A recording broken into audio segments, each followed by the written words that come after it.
So yun po mga idol, no? Ay sa mapagpalang hapon po sa inyong lahat. Brad Dudong Adventure po nagbabalik, no? So ngayon po update po tayo sa kaganapan, no? Siguro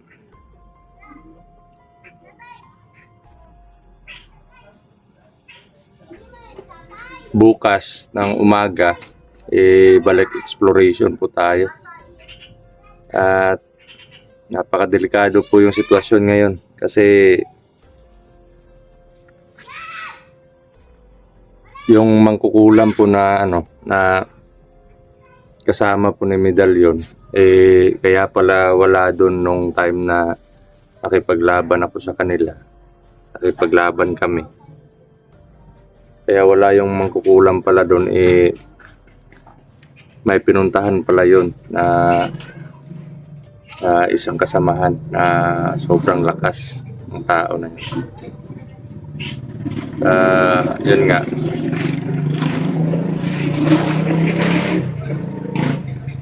Kailangan ko pong kumilos bukas. Mission po natin is to kill Medalyon at yung mangkukulam, no? Pero hindi muna po ako pupunta doon sa kanila, kundi yung gagawin ko po pupunta muna ako doon sa isang lugar kung saan may kukunin po tayong isang bagay na importante po sa mission.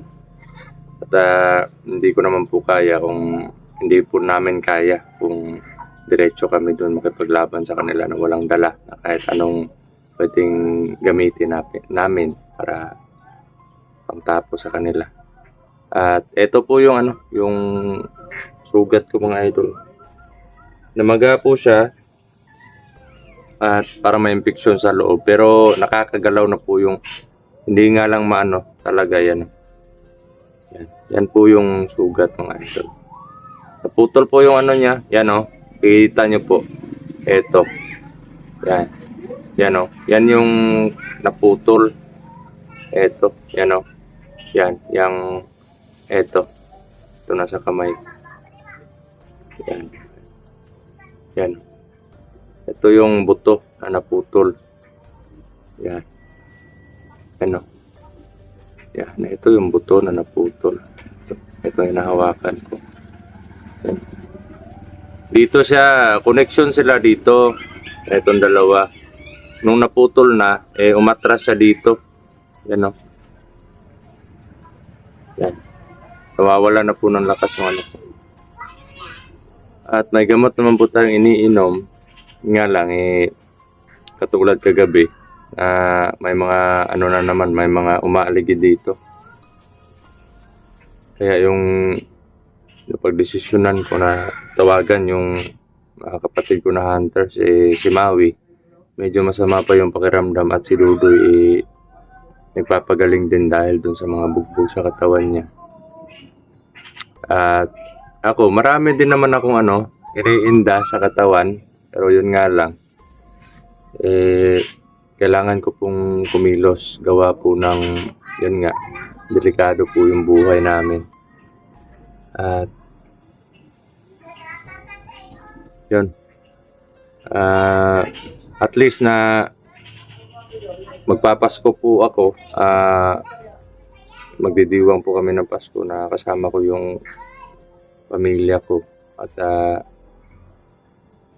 po tayo ngayon December 24 po tayo ngayon mga idol. Bukas 25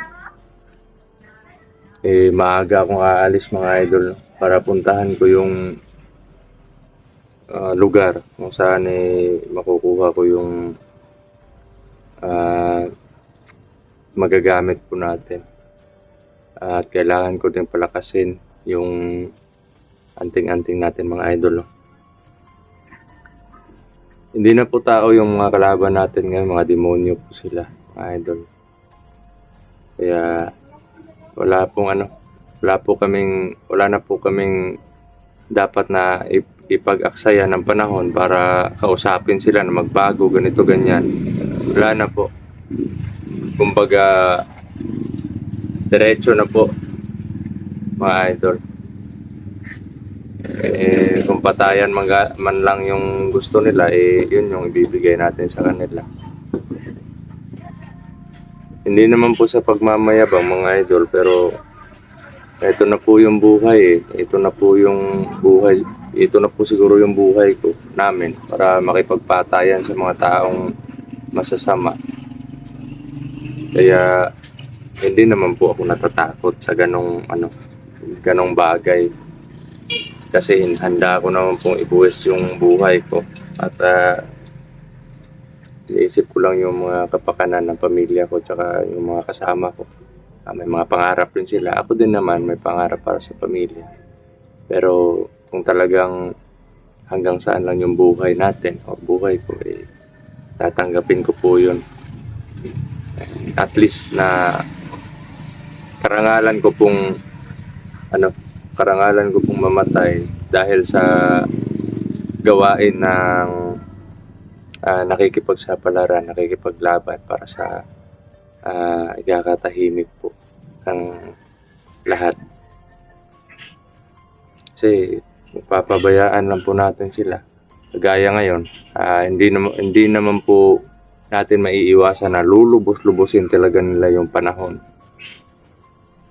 na magtagumpay din sa mission nila, or yung mission kasi nila is to kill hunters at para mawala yung tinik sa nila, sa mga plano nila. Minsan naiisip ko din po na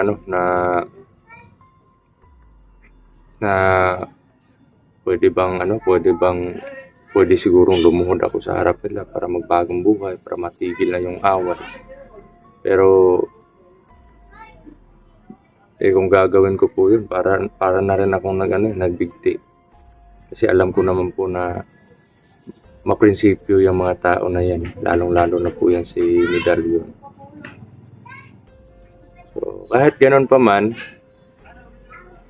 na delikado yung buhay natin, kahit gusto natin magbagong buhay, sinusundan pa rin tayo ng away or ng mga masasama. Kahit anong gawing iwas natin,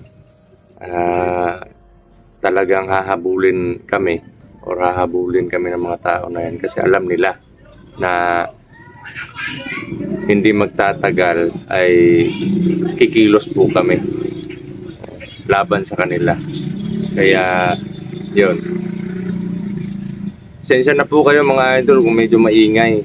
Kasi po dito kalsada yan, kaliwat ka ng kalsada.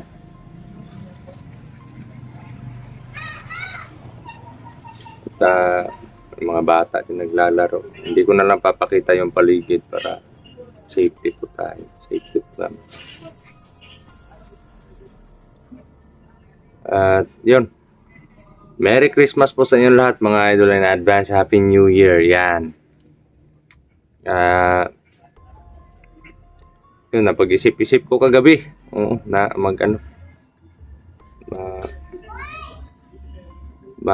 ako mga idol, mag-live mamaya.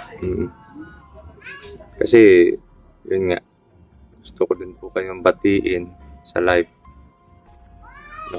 Merry Christmas. Kaso nga lang baka short tayo sa load mamaya. At sa mga nagtatanong ano yung handa namin, simple lang naman. Para simpleng gabi lang mga idol. Kain lang kami, panghapunan.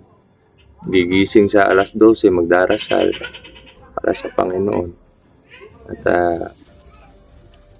tutulog na naman, balik. Ganun lang. Kasi sanay na kami sa ganito mga idol.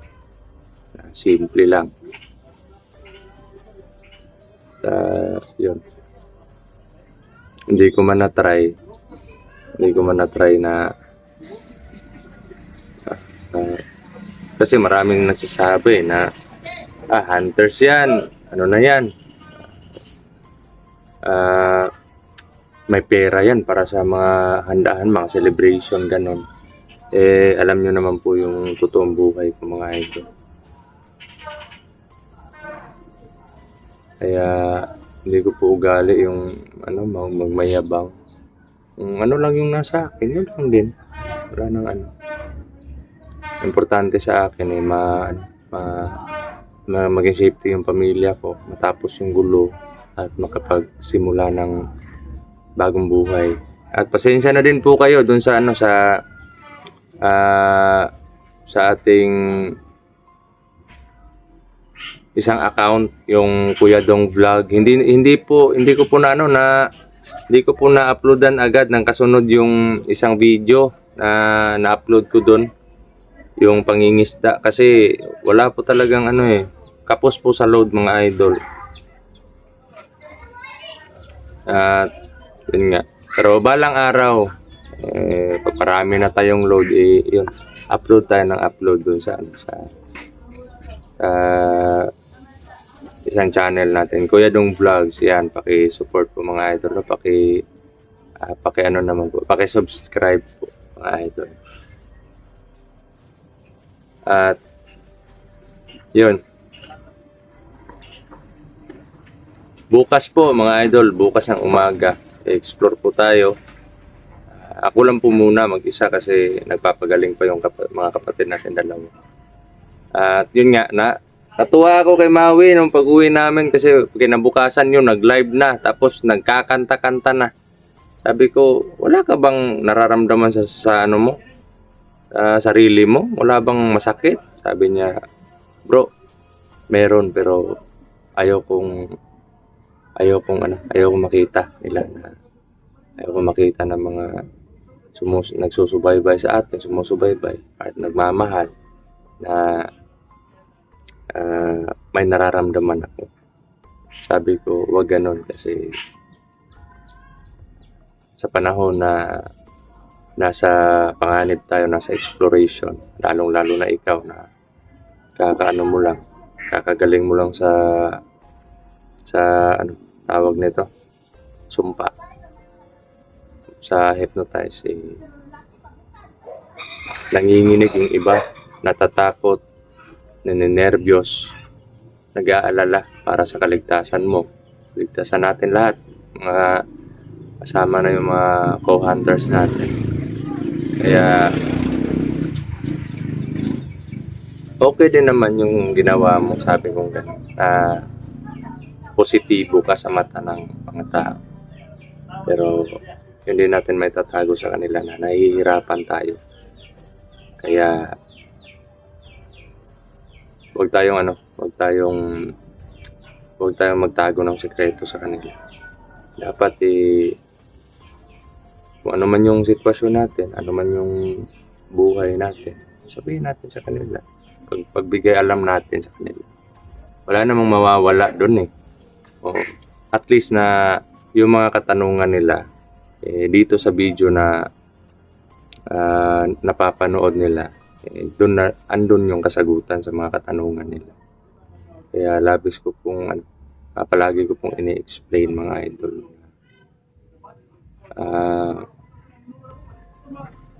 Hindi po nakukuha sa ngiti yung paglimot ng problema. Kailangan po natin kumilos, kailangan natin magsakripisyo para po sa gamot sa problema. Yan yung gamot sa problema mga idol. Kasi iba pag may problema ka tapos hindi mo naman hahanapan ng paraan. Magdarasal tayo sa Panginoon pero hindi naman natin ginagawa ng paraan naman. Pag alam ng Panginoon, nakatingin yung Panginoon sa atin na may problema tong tao na to, pero alam niya na wala siyang malalapitan, pero gintry pa rin niya yung best niya para ang sa ganun nagbabaka sakali na mano yung problema niya. Kahit alam niya na walang-wala talaga. Kaya yung Panginoon ninyo nagbibigay ng instrumento makatulong at bibigay opportunity para maibsan naman yung mga problema. Kaya kaya labis po ako nagpapasalamat sa inyo mga idol na andyan po kayo palagi nagmamahal. Kahit sa simple po ninyong panonood ng mga video namin, malaking tulong po yun sa amin at nagbibigay inspirasyon po, mga idol. Kaya po hindi po ako natatakot lumaban kasi alam ko po nandyan yung Panginoon, especially Panginoon nakagabay sa atin at andyan din yung mga dasal ninyo mga idol sa mga tao na nagmamahal sa amin. So, pagdasal nyo lang po na sana safety kami palagi at sana po yung mga co-hunters din namin na nasa malayo maging safety din sila at maging mission accomplished din sila. Sana po na always po tayo bigyan ng karagdagang lakas, physical, at yung mga kailangan natin, material, financial, especially po sa spiritual na aspeto. Yan po yung palagi kong pinagdarasal sa Panginoon mga idol. Kasi hindi man tama siguro, hindi man tama ang gumamit ng black magic. Pero depende po yun kung paano mo gamitin. Kasi pag black magic, masama yun. Pero kung sa tama mo gagamitin, siguro may posibilidad na magiging tama yung mali. Ayoko po nang magpadala doon sa magpa-control sa black magic kasi once na makontrol po tayo niyan, mahirap po. Lahat ng pains nasa utak mo, nasa dibdib mo. Kaya nakokontrol ka. Kaya nagpapasalamat din po ako sa Panginoon kasi di tayo pinabayaan, no? At yun. Mensahe ko naman po sa inyo mga idol, no? Sa mga nagmamahal, nagdarasal, sa mga solid supporters, mga silent viewers, mga nanay, mga tatay, ate, kuya, yung mga bunso, yan. Maraming salamat po sa inyong lahat. At wag niyo po pababayaan yung mga sarili ninyo mga idol. Sa anumang panahon at kung ano man yung mga ginagawa nyo araw-araw, wag po pababayaan yung sarili. At mega love shoutout po sa inyong lahat mga idol. At yun, salute po ako sa inyong lahat. At muli ito po si Brad Dudong Adventure na nagsasabi, mahal na mahal ko po kayong lahat mga idol. Merry Christmas and advance Happy New Year.